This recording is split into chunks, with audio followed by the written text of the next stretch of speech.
France के एक छोटे से गांव में लोग धीरे धीरे कब्रिस्तान से बाहर निकल रहे हैं।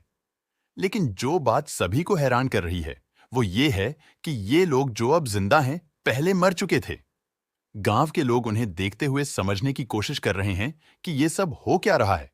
धीरे धीरे भीड़ बढ़ती जा रही है और गांव के प्रशासन को एक मीटिंग बुलानी पड़ती है। मेयर एक चौंकाने वाली बात बताते हैं। सिर्फ हमारे गांव में ही नहीं बल्कि दुनिया के हर कोने में लोग मौत के बाद वापस जिंदा हो रहे हैं।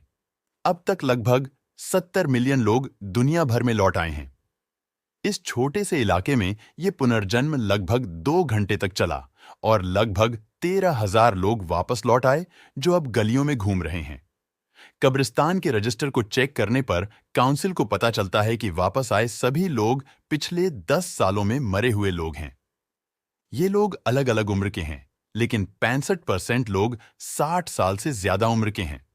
सभी का एक कॉमन फैक्टर है, सबकी सेहत अब बिल्कुल सही है और जो बीमारियों की वजह से वो मरे थे वो सब अब गायब हो चुकी हैं। मेयर फैसला करते हैं कि कम्युनिटी सेंटर और कुछ वेयर हाउसेस को शेल्टर में बदला जाएगा ताकि इन लोगों को एक जगह रखा जा सके। काउंसिल का कहना है कि इन्हें पहचानने और उनके परिवार के पास वापस भेजने में 3 से 6 महीने लग सकते हैं। इन्हें अब एक नॉर्मल नागरिक माना जाएगा जिसके साथ उनका हर एक हक फिर से बहाल होगा। पुलिस और आर्मी शेल्टर्स को अरेंज करना शुरू करती हैं और यूनाइटेड नेशंस के रिफ्यूजी गाइडलाइंस को फॉलो करती हैं। इसी भीड़ में एक औरत है जो पहले मेयर की पत्नी मार्था थी। जब लोग मेयर से कहते हैं कि वो मार्था से मिलें तो वो मना कर देते हैं और उसे घर भेज देते हैं।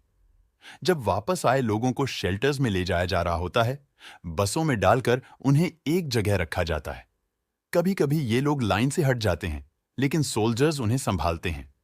काउंसिल के एक सदस्य ईशाम और उनकी पत्नी वेरोनिक अपने छोटी उम्र में मरे बेटे सिल्वैन को ढूंढने शेल्टर पहुंचते हैं। शेल्टर्स में वापस आए लोगों का मेडिकल टेस्ट और इंटरव्यू हो रहे हैं, लेकिन एक अजीब बात है, इन लोगों के चेहरे पर कोई भावना नहीं है। ये सिर्फ तब बोलते हैं जब कोई इनसे बात करे, वरना सिर्फ दूर तक घूरते रहते हैं। एक औरत अपने वापस आए बच्चे को देखकर शॉक हो जाती है और नर्स उसे समझाती है कि वो बच्चे को घर ले जा सकती है या तब तक यहां छोड़ सकती है जब तक वो रेडी ना हो। ईशाम और वेरोनिक जब सिल्वैन का फोटो दिखाते हैं तो सोल्जर उनके बेटे को ले आता है। वो दोनों हैरान हैं देखकर कि सिल्वैन एक दिन भी बड़ा नहीं हुआ है। नर्स उन्हें कहती है कि सिल्वैन तब तक शेल्टर में रह सकता है जब तक वो लोग उसे ले जाने के लिए तैयार ना हो जाएं। दूसरी तरफ मेयर रात को घर पर अपनी पत्नी मार्था से मिलते हैं। मार्था बिल्कुल ऐसे बिहेव करती है जैसे वो कभी गई ही नहीं थी। वो छोटी छोटी बातें करती है, जैसे मेयर देर से क्यों आए या थके हुए क्यों लग रहे हैं। रैचेल, जो एक लोकल रेजिडेंट है, वापस आए लोगों को देखकर असहज महसूस करती है। उसका पति मैथ्यू, जो 2 साल पहले एक कार एक्सीडेंट में मर गया था, अब वापस आ चुका है। लेकिन रैचेल उसे अपनी जिंदगी में वापस लाने में हिचकिचाहट महसूस करती है। शेल्टर में मैथ्यू को सोते हुए देखने की जरूरत होती है क्योंकि वो अपने आप कुछ नहीं करता। दूसरी तरफ ईशाम अपनी कलीग रैचेल से सिल्वैन के बारे में अपनी खुशी शेयर करता है, लेकिन जब वो रैचेल से उसके पति के बारे में पूछता है तो वो बात टाल देती है। कुछ दिन बाद काउंसिल की एक और मीटिंग होती है जिसमें नए चैलेंजेस डिस्कस होते हैं। हाउसिंग और बेरोजगारी बड़े मुद्दे बन रहे हैं। गांव में सभी वापस आए लोगों के लिए काम ढूंढने की कोशिश हो रही है, लेकिन एक बड़ी दिक्कत है, ये लोग धीरे काम करते हैं और ज्यादा बोलते भी नहीं। अगर उन्हें नौकरी मिल भी जाए तो कोई गारंटी नहीं है कि वे उसे संभाल पाएंगे। ये लोग अजीब तरीके से व्यवहार करते हैं। कभी कभी लगता है जैसे उन्हें सरदर्द जैसा कुछ हो रहा हो। उनके डिसोरिएंटेशन और सोने में परेशानी देखने को मिलती है। लेकिन एक दिलचस्प बात है, अगर ये लोग काम करते हैं तो उनकी हालत सुधरने लगती है। डॉक्टरों का मानना है कि काम करना उनके लिए फायदेमंद है, इसलिए रीइंटीग्रेशन प्रोजेक्ट जारी रखना जरूरी है, चाहे इस पर काउंसिल का बजट कितना भी स्ट्रेन हो रहा हो। मैथ्यू, जो पहले एक आर्किटेक्ट था, अब दोबारा काम कर रहा है, लेकिन काउंसिल का पहले से अंदाजा सही साबित होता है। वह काफी धीरे काम करता है, लिथार्जिक है और तभी बोलता है जब कोई पहले उससे बात करे। मीटिंग्स में उसका धीरे बोलना लोगों के लिए समझना मुश्किल कर देता है कि वह बात खत्म कर चुका है या नहीं। रैचल अब तक मैथ्यू से मिलने नहीं गई है, लेकिन कभी-कभी मैथ्यू उसे खिड़की से देखता है। एक दिन रैचल अपने घर के पास सिल्वैन को एक झाड़ी के पास खड़े देखती है, जो चुपचाप कहीं दूर तक घूर रहा होता है। यह दृश्य उसे काफी अजीब लगता है। वेरोनिक जल्दी से आकर सिल्वैन को वहां से ले जाती है और पार्क में और बच्चों के साथ खेलने भेज देती है। ईशाम कहता है कि अब उन्हें सिल्वैन को अपने साथ घर ले आना चाहिए, लेकिन वेरोनिक असहज महसूस करती है और थकने का बहाना बनाकर वापस चली जाती है। ईशाम सिल्वैन के साथ खेलने के लिए अपने कुत्ते को लाता है, लेकिन कुत्ता एल्डरली रिटर्न्ड लोगों पर भौंकता है। काउंसिल में एक नई समस्या पर चर्चा हो रही है। एल्डरली रिटर्न्ड लोग अक्सर भाग जाते हैं और उन्हें घर पर रोकना मुश्किल होता है। उनका डिसोरिएंटेशन उन्हें खतरे में डाल सकता है। एक्सपर्ट्स का कहना है कि ये लोग शायद किसी परिचित जगह को ढूंढने की कोशिश कर रहे हैं या यह मरने के ट्रॉमा का असर हो सकता है। इनका एक और अजीब व्यवहार नोटिस होता है। इनका शरीर का तापमान सामान्य इंसान की तुलना में काफी कम है। इस वजह से ये इन्फेक्शंस के लिए रेजिस्टेंट हैं और काफी एनर्जेटिक लगते हैं। डॉक्टर गार्डेट एक नई दवाई बनाते हैं जो इन्हें रात को सोने में मदद करती है और दिन के समय शांत रखती है। यह दवाई जल्दी ही मार्केट में आती है और हर परिवार के लिए उपलब्ध होती है। साथ ही सोल्जर्स के लिए ट्रैंक्विलाइजर डार्ट्स भी बनाए जाते हैं जो सिर्फ रिटर्न्ड लोगों पर काम करते हैं। एक रात गार्डेट एक सोल्जर के साथ रिटर्न्ड लोगों को ऑब्जर्व कर रहे होते हैं। सोल्जर कहता है कि कुछ रिटर्न्ड लोग सिर्फ सोने का नाटक करते हैं।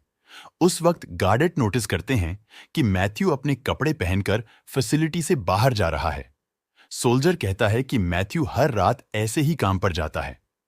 गार्डेट उसका पीछा करते हैं और ऑफिस पहुंचते हैं, जहां एक ग्रुप ऑफ रिटर्न्ड मीटिंग कर रहा होता है और बिल्कुल सामान्य बातें कर रहा होता है। सिक्योरिटी गार्ड कहता है कि ये लोग हर रात ऐसा करते हैं। एक दिन रैचल काम से घर लौट रही होती है जब वह नोटिस करती है कि मैथ्यू उसे फॉलो कर रहा है। दोनों बिना कुछ बोले घर पहुंचते हैं। रैचल अभी भी मैथ्यू के साथ असहज महसूस करती है और तुरंत अपने कमरे में चली जाती है। इसी बीच मेयर अपनी पत्नी मार्था को इंट्रोड्यूस करने के लिए एक पार्टी रखते हैं। मार्था सबसे मिलती है, लेकिन कुछ खाती नहीं। वह कहती है कि शाम के समय उसे कभी भूख नहीं लगती। अचानक वह कुछ सुनने की एक्टिंग करते हुए गार्डन की तरफ चल पड़ती है। उसका केयरटेकर कहता है कि मार्था अपना पूरा दिन बिना किसी वजह के गार्डन में घूमते हुए बिता देती है। मेयर उसे वापस लाने की कोशिश करते हैं, लेकिन वह इग्नोर करके बस अपनी ग्रैंडडॉटर को ही हेलो बोलती है। उस रात रैचेल हिम्मत करके मैथ्यू से बात करती है। धीरे धीरे उनका कॉन्वर्सेशन इंटीमेट हो जाता है और वे लिविंग रूम में एक दूसरे के करीब आ जाते हैं। गार्डेट, जो उनका पीछा कर रहा होता है, यह सब खिड़की के बाहर से देख रहा होता है। काउंसिल की अगली मीटिंग में रिटर्न्ड लोगों के लो बॉडी टेम्परेचर पर चर्चा होती है। थर्मल कैमरास पर ये क्रीपी व्हाइट फिगर्स की तरह दिखते हैं। काउंसिल उनके मिस्टीरियस नाइट एक्टिविटीज को ट्रैक करने के लिए बैलून के साथ कैमरे लगाने का फैसला करती है। रिपोर्ट से पता चलता है कि रिटर्न्ड लोग दिन में औसतन 9 माइल्स चलते हैं, चाहे उनकी उम्र कुछ भी हो। एल्डरली लोग धीरे चलते हैं, लेकिन रुकते नहीं। कैमरे कंफर्म करते हैं कि नाइट मीटिंग्स हर जगह हो रही हैं, लेकिन पैटर्न समझना अभी मुश्किल है। रैचेल, जो अब मैथ्यू के साथ कंफर्टेबल महसूस कर रही है, काउंसिल की बातों से डिस्टर्ब होती है और मीटिंग्स जाना छोड़ने का सोचती है। मैथ्यू गर्मी पसंद नहीं करता और अक्सर स्विमिंग के लिए उत्सुक रहता है। एक दिन वेरोनिक सिल्वैन को बाहर खेलते देख रही होती है, लेकिन उसके चेहरे पर खुशी नहीं होती। तभी एक एल्डरली रिटर्न्ड सिल्वैन के खेल को तेज कर देता है और ईशाम तुरंत जाकर स्थिति को संभालता है। जब वह वेरोनिक की तरफ देखता है तो वह जल्दी जल्दी घर के अंदर चली जाती है। एक रात रैचेल को कुछ आवाज सुनाई देती है और वह बिस्तर छोड़कर देखने जाती है। बाहर गार्डेट खड़ा होता है, जो कहता है कि वह सिर्फ उसकी मदद करना चाहता है और समझ सकता है कि वह कैसा महसूस कर रही है। गार्डेट पूछता है, क्या तुम्हें पता है कि मैथ्यू हर रात छुपकर ऑफिस जाता है? रैचेल इसका जवाब देती है कि उसके पति को बस नींद आने में दिक्कत होती है, बाकी वह बिल्कुल ठीक है। गार्डेट को वापस भेजकर रैचेल अपने कमरे में लौट जाती है, लेकिन वहां मैथ्यू जाग रहा होता है। वह पूछता है, क्या तुम किसी से बात कर रही थी? रैचेल झूठ बोलती है, नहीं। कुछ दिन बाद काम पर मैथ्यू का बॉस उसकी रिपोर्ट देखता है, जो पूरी तरह गलत होती है। वह समझाने की कोशिश करता है, लेकिन मैथ्यू समझ नहीं पाता। इस वजह से उसका ट्रांसफर फैक्ट्री एरिया में कर दिया जाता है, जहां सभी रिटर्न्ड काम करते हैं। काउंसिल की अगली मीटिंग में डॉक्टर एक बड़ी अपडेट देते हैं। उनका कहना है कि रिटर्न्ड लोग जो सेमी नॉर्मल व्यवहार दिखाते हैं, वह असली नहीं है। वे बस इंसानों को कॉपी करते हैं और अपनी पुरानी जिंदगी की आदतें दिखाते हैं। इसका मतलब है कि वे ज्यादा जिम्मेदारी नहीं ले सकते और सिर्फ आसान काम सिखाए जा सकते हैं, अगर उन्हें सही ट्रेनिंग मिले। अब काउंसिल को फैसला लेना होगा कि रिटर्न्ड लोगों को समाज से अलग रखा जाए या उनके लिए कोई विशेष काम ढूंढा जाए। एक रात मैथ्यू चुपके से घर से निकलता है और रैचेल को पता भी नहीं चलता। गार्डेट उसका पीछा करता है और इस बार नाइट मीटिंग के पास पहुंच जाता है। रिटर्न्ड लोग मैप्स देखते हैं और एक साथ रास्तों पर चर्चा करते हैं। उसी वक्त सिल्वैन अपने अपार्टमेंट के दरवाजे पर जोर जोर से चिल्ला रहा होता है, जैसे बाहर निकलना चाहता हो। वेरोनिक उसे जोर से खींचकर वापस ले जाती है और ईशाम से कहती है कि उन्हें सरकार के स्पेशल एजुकेशन प्रोग्राम के बारे में सोचना चाहिए, लेकिन ईशाम काउंसिल पर भरोसा नहीं करता। वेरोनिक सिल्वैन को सेडेटिव देने की कोशिश करती है, लेकिन वह अपना सिर घुमा लेता है। गुस्से में ईशाम उसे रोकता है। वेरोनिक नाराज होकर कहती है, हमारे बेटे को सिर्फ यहां से निकलना है। ऐसा लगता है जैसे वह वापस कभी आया ही नहीं। दूसरी तरफ मार्था एक कुर्सी लेकर गार्डन में जाती है और फेंस के ऊपर से कूदने की कोशिश करती है, लेकिन मेयर उसे समय पर रोक लेता है। अगले दिन मेयर रैचेल से अपनी चिंता साझा करता है। वह कहता है, मुझे डर लगता है कि एक दिन मार्था गायब हो जाएगी। वह यह भी बताता है कि उसने मार्था को बेडरूम में लॉक कर दिया था, क्योंकि वह उससे डरने लगा है। रैचेल कुछ बोलने से मना कर देती है और जब मेयर मैथ्यू के बारे में पूछता है, तो वह वहां से चल देती है। मैथ्यू को काम पर अपनी मौत का फ्लैशबैक होने लगता है। उसे याद आता है कि रैचेल के साथ झगड़े के बाद वह गुस्से में कार लेकर निकल गया था। रैचेल फ्रस्ट्रेट होकर गार्डेट के पास जाती है, जो उसे एक वीडियो दिखाता है, मैथ्यू के पहले इंटरव्यू का। गार्डेट कहता है कि मैथ्यू दूसरे रिटर्न से ज्यादा शार्प लगता था, लेकिन स्पॉन्टेनियस स्पीच में फेल करता था।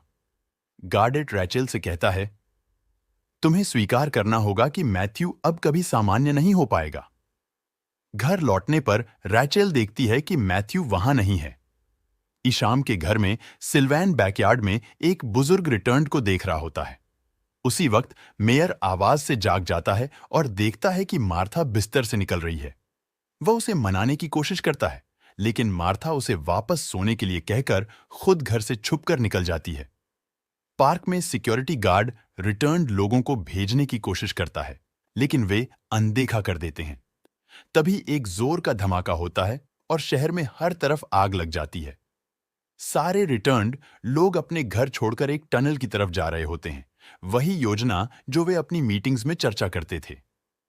मेयर मार्था को ले जाने की कोशिश करता है, लेकिन रिटर्न्ड लोग उनकी कार को घेर लेते हैं। मार्था उससे कहती है, तुम्हें छोड़ देना चाहिए। उसके एक सेकंड बाद मेयर खुद रिटर्न्ड बन जाता है और मार्था के साथ टनल में चला जाता है। न्यूज में ऐलान होता है कि धमाके में कोई घायल नहीं हुआ, लेकिन पूरे देश में कर्फ्यू लग गया है। कोई नहीं जानता कि रिटर्न्ड लोग कहां गए हैं और लोगों को उन्हें ढूंढने से मना कर दिया जाता है। सिल्वैन घर से भाग जाता है और ईशाम उसके पीछे रोते हुए देखता है। वह सोचता है कि सिल्वैन फिर से मर गया, लेकिन सिल्वैन जिंदा रहता है और टनल में दूसरे रिटर्न्ड लोगों के साथ मिल जाता है। आर्मी रिटर्न्ड लोगों को इरिवर्सिबल कोमा में भेजने के लिए ग्रेनेड्स का इस्तेमाल शुरू करती है। एक ग्रुप ऑफ रिटर्न्ड को गैसिंग करते वक्त सिल्वैन भी बेहोश हो जाता है। मैथ्यू वापस रैचेल के पास आता है और उसे अपनी मौत के दिन के बारे में बताता है। मैं तुमसे माफी मांगने के लिए घर लौट रहा था, लेकिन तुम घर पर नहीं थी। मैं गुस्से में गाड़ी तेज चला रहा था और उसी वजह से एक्सीडेंट हो गया। रैचेल गिल्ट से भर जाती है।